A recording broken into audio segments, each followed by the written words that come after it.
জানতে পারবে মসজিদে যেই ফেরেশতারা থাকে তাদের ক্ষমতা কি জানো নাকি? ওই ফেরেশতাদের এক ফেরেশতা যদি মুখ দিয়ে একটা বাঁশি বাজায় রে, ওই এক বাঁশির আওয়াজে পুরা দুনিয়া কিয়ামত হয়ে যাবে। তুমি দুনিয়ার সিকিউরিটি গার্ডের এক বাঁশি শুনলে তুমি তখন অ্যালার্ট হয়ে যাও, এখানে ঝগড়া করা যাবে না, জোরে কথা বলা যাবে না। যে মসজিদ, এখানে এমন ফেরেশতারা থাকে যে এক ফেরেশতা যদি মুখ দিয়ে বাঁশি বাজায় পুরা দুনিয়া কিয়ামত হয়ে যাবে। কত ক্ষমতা তার! ওই ফেরেশতাদের একটা ডানা যদি সারা দুনিয়ার উপরে মারে, পুরা দুনিয়া চূর্ণ বিচূর্ণ হয়ে যাবে। এমন ক্ষমতাওয়ালা সিকিউরিটি গার্ড মসজিদে থাকে, এদেরকে আমরা ভয় পাই না। আমার সাহস যুগে মসজিদে এসে ঝগড়া করতে, তারা যে কারণেই হোক না কেন, ঝগড়া হবে কেন? ঝগড়া কি কোনো সমাধান? ঝগড়া কি ইসলামে বৈধ জিনিস? আল্লাহর রাসূল তো বলেছেন কিয়ামতের পূর্বে এমন অবস্থা হবে যে মানুষ গুনাহকে গুনাহই মনে করবে না। ঝগড়া যে একটা গুনাহ, ঝগড়া যে একটি অভিশপ্ত জিনিস, ঝগড়ার কারণে আমাদের নবীকে শবে কদরের তারিখ পর্যন্ত ভুলাইয়া দেওয়া হয়েছে। যে ঝগড়া ধ্বংস, এই ঝগড়া আজকে বাহিরেও যেটা গুনাহ, মসজিদে এটাকে গুনাহ মনে করা হচ্ছে না, বরং মনে করা হচ্ছে মসজিদের অনিয়মের বিরুদ্ধে যদি আমি মসজিদে ঝগড়া করতে পারি, আমি মনে হয় সফল হলাম। ঝগড়া করতে পারলে আমি মনে হয় দায়িত্ব পালন করলাম। কে তোমাকে ঝগড়া করার দায়িত্ব দিয়েছে? মসজিদে যদি ডাকাতিও হয়, ঝগড়া করার দায়িত্ব তোমাকে কে দিয়েছে? মসজিদের ফ্যান লাইট ইট বালু যদি কেউ খুলেও নিয়ে যায়, কে তোমাকে ঝগড়া করার অনুমতি দিয়েছে? মসজিদে যদি জিনাও হয়, কে তোমাকে ঝগড়া করার অনুমতি দিয়েছে? তুমি ঝগড়া কোত্থেকে পেয়েছো? ঝগড়া কেন আসবে বলুন, কেন ঝগড়া আসবে মসজিদে? কমিটি বানান, কমিটি ভাঙ্গেন, হিসাব ঠিক আছে কিনা তা দেখেন, ইমাম রাখবেন কি রাখবেন না সিদ্ধান্ত নেন, ইমামের উপরে কি প্রয়োগ করবেন কি করবেন না নেন সিদ্ধান্ত, কাজ করবেন কি করবেন না নেন সিদ্ধান্ত। ঝগড়া করবেন কেন? ঝগড়া ইসলামে অনুমতি কে দিয়েছে? আপনি কিসের মসজিদের হিতাকাঙ্ক্ষী? আপনি আল্লাহর ঘরের মধ্যে ঝগড়া করতেছেন, আবার আপনি মসজিদের হিতাকাঙ্ক্ষী যাচ্ছেন। बिदअत का जो बदबू कर तुमको इमा बर्बाद, बिदअत का जो बदबू कर तुमको इमा बर्बाद, सुब्हानक ला इल्म लना इल्ला मा अल्लमतना इन्नका अंतल अलीमुल हकीम। आमन्तु बिल्लाह सदाकाल्लाह। মহামহিয়ান শক্তিধর রব্বুল ইজ্জতের দরবারে লাখো কোটি শুকর যে রব্বুল ইজ্জত আমাদেরকে আরবি মাসের হিজরি মাসের প্রথম তারিখ পহেলা মুহররম সম্মানিত এ মাসে প্রথম জুমায় আগে আগে আসবার বসবার সুযোগ করে দিয়েছেন। শুকর আদায়তে পড়ি আলহামদুলিল্লাহ। লক্ষ কোটি দরুদ ও সালাম বিশ্ব মানবতার মুক্তির দূত, শান্তির বার্তাবাহক, হেদায়েতের পরম দিশারি, উম্মতের কান্ডারি সাইয়্যিদুনা মুহাম্মদুর রাসূলুল্লাহ সাল্লাল্লাহু আলাইহি ওয়াসাল্লামের উপর। মুহতারাম হাজিরিন, পৃথিবীতে যত ধর্ম যত জাতি আছে, প্রত্যেকটা জাতি এবং ধর্মের আলাদা বৈশিষ্ট্য আছে, স্বতন্ত্রতা আছে। প্রত্যেক জাতি ধর্ম এই স্বতন্ত্রতা পছন্দ করে যে আমাদের ধর্মে, আমাদের জাতিতে, আমাদের গোত্রে এটা শুধু আমাদেরই থাকবে, অন্য কারো থাকবে না। যে সমস্ত ক্ষেত্রে জাতি ধর্ম গোষ্ঠী স্বতন্ত্রতা চায়, তার মধ্যে অন্যতম একটি স্বতন্ত্রতা প্রত্যেক ধর্মই চায় যে আমাদের ধর্মের আলাদা একটি ক্যালেন্ডার থাকে। যেমন ইংরেজরা, ঈসাইরা, নাসারারা এরা তাদের স্বতন্ত্রতা রক্ষার্থে তাদের ধর্ম পালন অনুসারে একটি ক্যালেন্ডার করেছে, সেটা হলো ঈসাই সন তথা খ্রিস্টাব্দ সন, আমরা যেটাকে ইংরেজি মাস বলে জানি, জানুয়ারি ফেব্রুয়ারি, এটা এই সন, এই ক্যালেন্ডারটা পুরাপুরি ইংরেজদের ধর্ম, খ্রিস্টীয় ধর্ম অনুযায়ী। এই সন, এই ক্যালেন্ডারের প্রত্যেকটি মাসের নামও তাদের ধর্মের সাথে সম্পৃক্ত, ধর্মের কোনো না কোনো ইতিহাস, সেখান থেকে তাদের এক একটি মাসের নামকরণ। আমি ইতিপূর্বে আপনাদেরকে বলেছিলাম জানুয়ারি, এই জানুয়ারি মাস নামকরণের কারণ, প্রত্যেকটা জিনিস নামকরণের একটি কারণ থাকে, মুসাম্মা থাকে। হিন্দু ধর্মাবলম্বীরা তাদের পূজা অর্চনা করার জন্যে তারা বাংলা মাস, বাংলা ক্যালেন্ডার তৈরি করেছে। আর মুসলমানদেরও একটি স্বতন্ত্র ক্যালেন্ডার, একটি গণনার বছর মাস আছে। সেটা কোনো মানব রচিত নয়, মানব প্রবর্তিত নয়, সেটা মানব জাতির ঊর্ধ্বে, সৃষ্টি জগতের ঊর্ধ্বে স্রষ্টা কর্তৃক তথা আমাদের খালেক মহান রব্বুল ইজ্জত তাবারাকা ওয়া তাআলা আল্লাহ পাকের পক্ষ থেকে প্রবর্তিত, নির্ধারিত। আলহামদুলিল্লাহ, আল্লাহ পাকের পক্ষ থেকে আমাদের ইসলাম ধর্মের জন্য, আমাদের ইসলাম ধর্মের ইতিহাস সম্বলিত, ইসলাম ধর্মের বিভিন্ন ইবাদত সম্পৃক্ত একটি ক্যালেন্ডার যে আল্লাহর পক্ষ থেকে আল্লাহ আমাদেরকে দান করেছেন, মুসলিম হিসাবে এই ক্যালেন্ডার পেয়ে আমরা খুশি নাকি বেজার?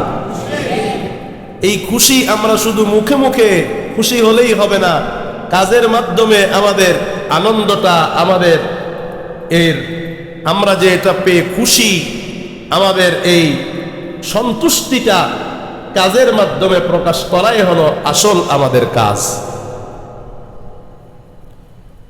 আমাদেরকে আল্লাহ পাক রব্বুল আলামিন একটি ক্যালেন্ডার দিয়েছেন, হিজরি সন, যেই সনের সূচনা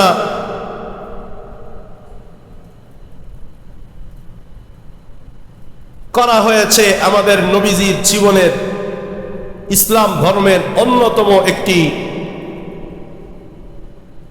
মাইল ফলক, অন্যতম একটি অনুসরণীয় সময়, অন্যতম একটি অনুসরণীয় কাজ আমার নবীজির হিজরত থেকে।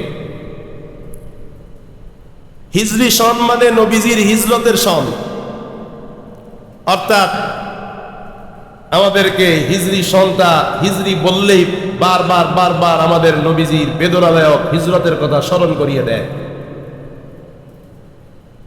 কারণ সফলতার মূল চাবিকাঠি হচ্ছে হিজরত। কোন মানুষ যদি মাখলুকতের থেকে, শয়তান থেকে, নফসানি খায়সাত থেকে, মন চাহি জিন্দেগি থেকে হিজরত করে আল্লাহর দিকে হিজরত করতে পারে, প্রত্যাবর্তন করতে পারে, ফিরে আসতে পারে, তো এটাই হলো একটি মানুষের সফলতা। অথচ দুঃখের বিষয়, তিক্ত সত্য এটাই যে আমরা মুসলমানরা সেই হিজরি সনের নামগুলো মুখস্থ পারি না, সেই হিজরি সনের কয় তারিখ কবে যায় সেটাও আমাদের আমরা খবর রাখি না।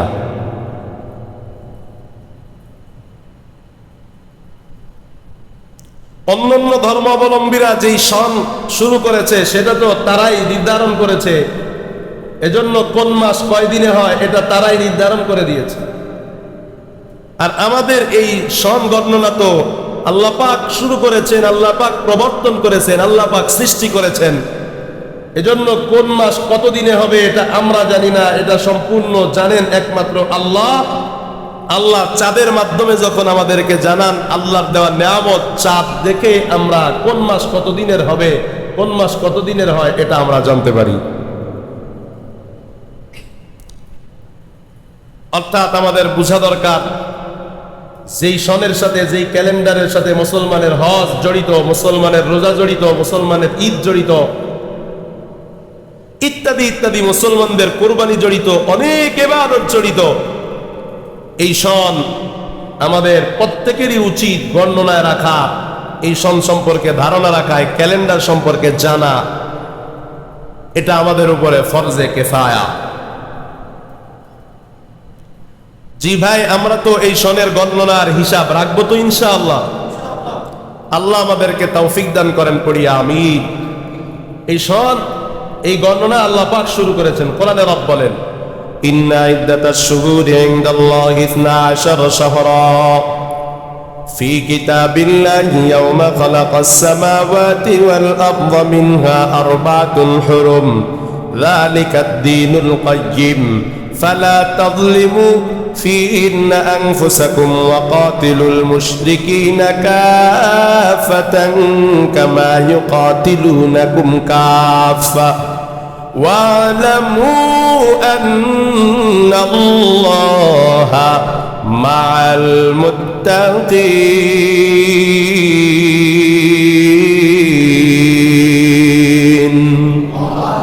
আল্লাহ বলেন, নিশ্চয় রবের নিকটে মাসসমূহের গণনা আছে, তোমাদের মালিকের নিকটে মাসের গণনা আছে। তোমরা ভাইবো না, তোমাদের নিকটে বৈশাখ জ্যৈষ্ঠ আষাঢ় শ্রাবণের গণনা আছে, জানুয়ারি ফেব্রুয়ারির গণনা আছে। আল্লাহর নিকট বুঝি কোনো গণনা নাই? আল্লাহ বলেন, আমার নিকট মাসসমূহের গণনা আছে, তবে তোমাদের নিকট জানুয়ারি ফেব্রুয়ারির গণনা, তোমাদের নিকটে বৈশাখ জ্যৈষ্ঠ মাসের গণনা। আমি আল্লাহর নিকট বৈশাখ জ্যৈষ্ঠ আষাঢ় শ্রাবণ আর জানুয়ারি ফেব্রুয়ারির কোনো গণনা নাই, এটার কোনো দাম আমার কাছে নাই, আমি এই গণনায় বিশ্বাসী না। আল্লাহ বলেন, আমার কাছে যেই গণনা, সেই গণনা হলো মুহররম, সফর, রবিউল আউয়াল। আল্লাহ বলেন, এই মাস সমূহের গণনা কবে থেকে শুরু হয়েছে শুনে নাও। দুনিয়ার ইংরেজি সন, খ্রিস্টাব্দ সন, দুনিয়ার বাংলা সন তো দুনিয়ায় চালু হয়েছে। আল্লাহ বলেন, যেদিন আমি আসমান জমিন সৃষ্টি করেছি, ওই দিন থেকে আমি আল্লাহ মাসের 12টা মাসের গণনা আমার চেয়ারের পেছনে লাওহে মাহফুজে আমি সংরক্ষণ করে রেখেছি। যেদিন আল্লাহ পাক আসমান জমিন সৃষ্টি করেছেন, সেদিনই আল্লাহ পাক লাওহে মাহফুজে আল্লাহ পাক রব্বুল আলামিন 12 মাসের গণনা করে রেখেছেন। এবার বলুন তো দেখি, খ্রিস্টাব্দ ইংরেজরা যেই সন প্রবর্তন করেছে, এটা কয় মাসের? বলেন না, কয় মাস? হিন্দুরা যেই সন গণনা করেছে, বাংলা বলেন কয় মাস? আরো জোরে। তারা কি আসমান জমিন সৃষ্টির পরে করেছে না আগে করেছে? আর বলেন তো দেখি, কোরআন বলে আল্লাহ 12 মাসের গণনা আসমান জমিন সৃষ্টির পরে করেছেন না আগে? তার মানে বোঝা গেল 12 মাস গণনা আল্লাহ করেছেন। এটা ইসলামের গণনা, এটা হলো আসল। বাকি যারা করেছে এগুলো সব হলো নকল। কিন্তু দুঃখের বিষয় হলো, এই আসল গণনা আমার জানা নাই, এই আসল গণনা আপনার জানা নাই। আহারে, ইংরেজদের গণনা তো তারা করে, হিন্দুদের গণনাও তো তারা করে, মুসলমানের গণনা কে করবে? ইংরেজদের গণনা মুসলমানে করে, সহযোগিতা করে। হিন্দুদের গণনা ক্যালেন্ডার দেখে দেখে মুসলমান হিন্দুকে সহযোগিতা করে। বেলাজা মুসলমান, তোমার আরবি মাসের গণনা তো পশ্চিম কালে ইংরেজরা করবে না, খ্রিস্টানরা করবে না। তোমার আরবি মাসের গণনা তো পশ্চিম কালেও হিন্দুরা করবে না। তুমি কোন লজ্জায় বলো কোন মুখে হিন্দু সনের গণনা করো, কোন মুখে তুমি খ্রিস্টানদের সনের গণনা করো? বলবেন সিস্টেমটা এমন হয়ে গেছে, রাষ্ট্রীয়ভাবে আন্তর্জাতিকভাবে কিছু করার নাই। কিছু করার না থাকলে কমপক্ষে এতটুকু তো করার আছে, তুমি নিজে নিজে ওই সনের গণনা জানতে পারা যায় কি যায় না? কমপক্ষে নিজে তো জানতে পারি যে আজকে কত তারিখ, নিজে তো জানতে পারি এই মাস ইসলামে কি ইতিহাস আছে। বৈশাখ মাস, হিন্দুদের কিছু ঐতিহ্য এই মাসে আছে, আপনার আমার কি ঐতিহ্য মুহররমে আছে, সফরে আছে, রবিউল আউয়ালে আছে, জিলহজে আছে, এটা তো আমার জানা নাই।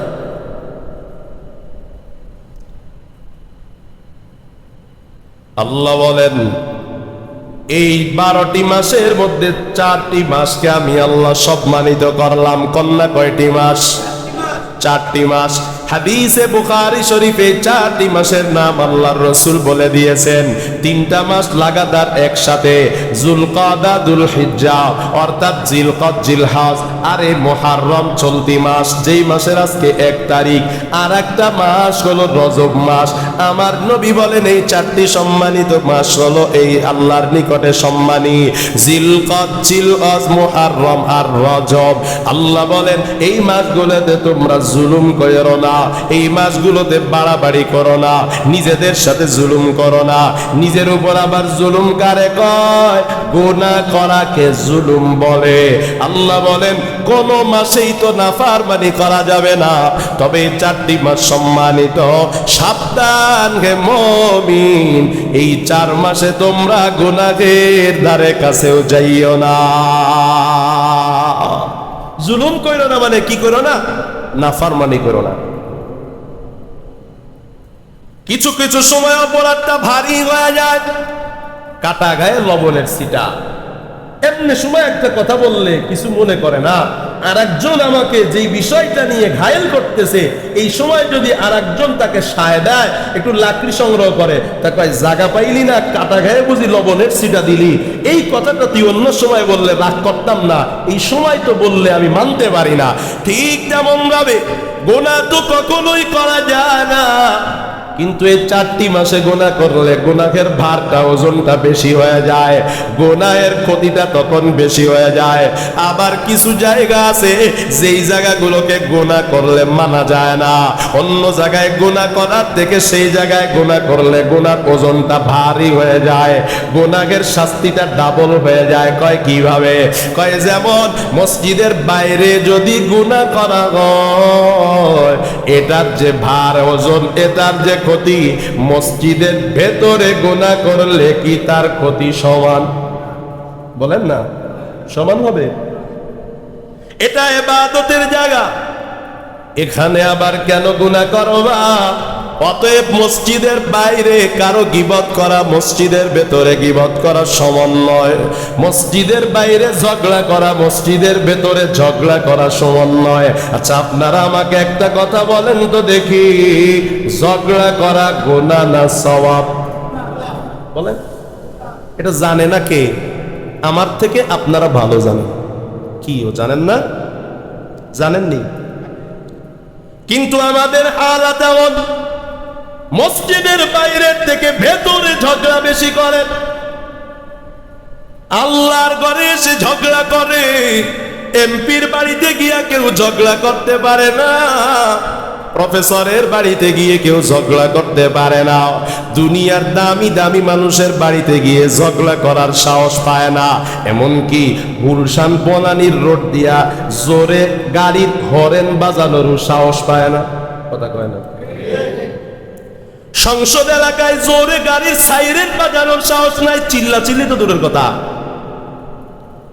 5 জন মানুষ একসাথে জমা বলে ভয়, এখানের নিরাপত্তা বাহিনী ধরে ফেলাবে। মসজিদে আসলে ভয় নয়।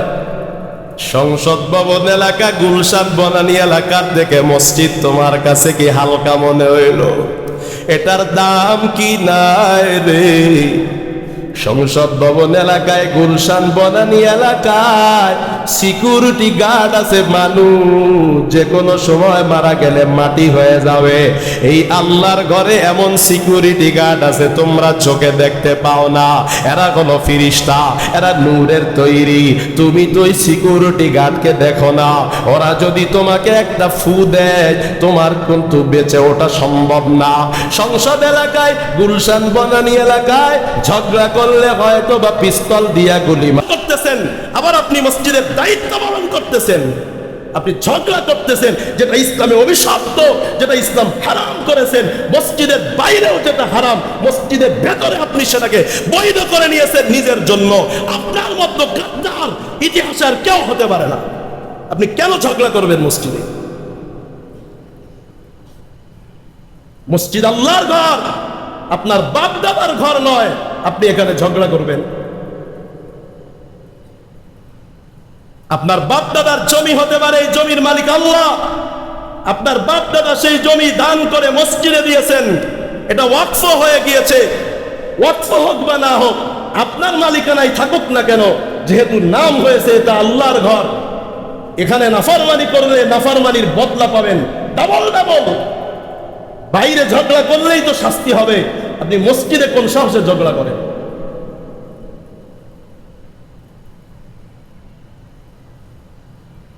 মসজিদে অনিয়ম দুর্নীতি যদি হয়, এই অনিয়ম দুর্নীতির ব্যাপারে সবাইকে আল্লাহ পাক জিজ্ঞাসা করবেন না, কিছু মানুষকে আল্লাহ পাক জিজ্ঞাসা করবেন, বলো তোমাদের মসজিদে কেন অনিয়ম হয়েছে, দুর্নীতি হয়েছে, এটা হয়েছে সেটা হয়েছে। কিন্তু মসজিদে যদি কেউ ঝগড়া করে, যে ঝগড়া করবে তাকেই আল্লাহর দরবারে হিসাব দিতে হবে, তাকেই হিসাব দিতে হবে।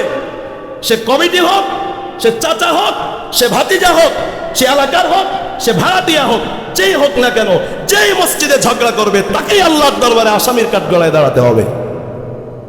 আল্লাহর ঘরে এসে ঝগড়া করতেছে, কসম আমার খোদার, এই কথা বলার আমার মোটেও নিয়ত ছিল না, হয়তোবা দরকার ছিল বোধেই আল্লাহ পাক মুখ দিয়ে ঢেলেছেন।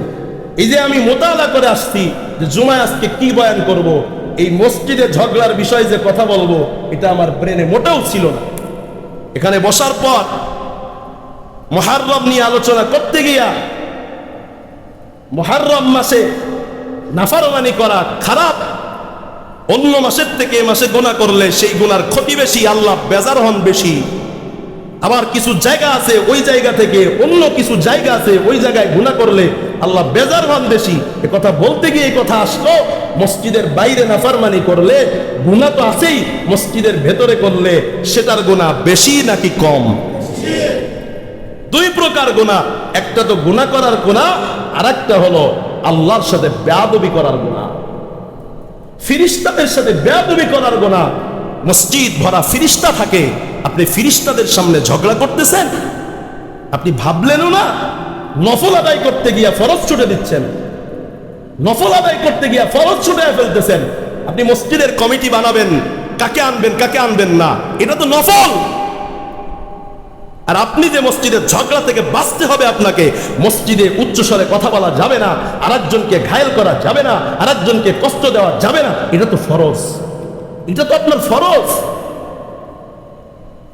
আপনি নফল কমিটি করতে গিয়া ফরজ লঙ্ঘন করে ফেলছেন, আর আপনি মনে করতেছেন আমি তো খুব ভালোই করতেছি, আমি তো আমার দায়িত্ব পালন করতেছি।